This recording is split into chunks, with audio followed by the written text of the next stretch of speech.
वालेकुम नाजरीन की हाल चाल ने ठीक ठाक हो। दुआ है अल्लाह ताला मेरी तमाम वाटी फैमिली में शाद आबाद रखे, हंसते रहो तो बसते रहो।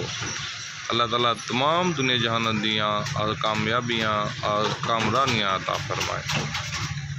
तो नाजरीन गुफ्तगू का आगाज़ करने तो पहले करीम आका अलैहिस्सलाम की बारगाह के अंदर दुरूद पाक पेश करने अल्लाहुम्मा सल्ली अला सय्यिदिना व मौलाना मुहम्मद व अला आलि सय्यिदिना व मौलाना मुहम्मद व बारिक वसल्लम।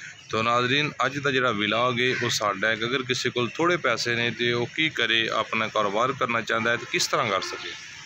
जनाब ए चूज़े लेने मैं तकरीबन 2300 रुपये थे 2 महीने के तैयार हो गए। एक चूज़ा विकेगा 1500 तो लैके 2000 के करीब तकरीबन। कितना किस तरह किन्ने का हो जाएगा कि तकरीबन कोई 20 तो 26,000 के दरम्यान थोड़ी सेल हो जाएगी। अगर तुम इनू ज़्यादा रखना चाहो, समझते किसी को कोई 10-20 हज़ार रुपया अगर कहता कि मैं कारोबार करना चाहना तो 10-20 हज़ार नाल तुसी कम से कम 2 महीने में 50 तो 60,000 रुपया कमा सकते हो। तो नाजरीन ये सी साडा विलाग ऐसे लोगों वास्ते जिन्हों को इनकम थोड़ी है लेकिन वो ज़्यादा करना चाहते हैं। और इस तो इलावा एक होर मजीद तुहानूं गल दसी है कि अगर मजीद इनकम वधाना चाहते हैं तो ये 6 महीने का प्रोसीजर है।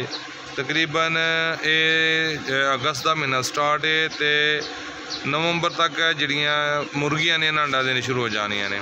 तुसी पोल्ट्री फार्म बना सकते हो, ज़्यादा 10-20 हज़ार रुपये दी मुर्गियां लैके रख के तो 5-10 हज़ार का दाना खिला के ते नाल चूज़े बेचते रहो। 2 तो 3 हज़ार का चूज़ा बिकेगा 2-3 महीने बाद। जो 3 महीने तो ज़्यादा का 2000 तो बाद बिकेगा। तो उस तो बाद जी मुर्गियां होंगे सियाल अंडे देनिया तो देसी अंडा 30 तो 40 रुपये का सेल होंगे।